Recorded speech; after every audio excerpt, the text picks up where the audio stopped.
లేచింది నిద్ర లేచింది మహిళా లోకం, దతరిల్లింది పురుష ప్రపంచం. లేచింది మహిళా లోకం. ఎప్పుడో చెప్పెను వేమనగారు, అప్పుడే చెప్పెను బ్రహ్మంగారు.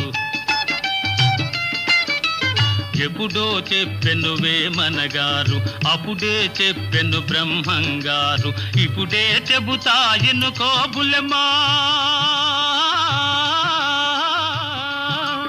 ఇప్పుడే చెబుతా ఎన్నుకో బుల్లెమ్మ. విసన్న చెప్పిన వేదం కూడా లేచింది నిద్ర లేచింది మహిళా లోకం.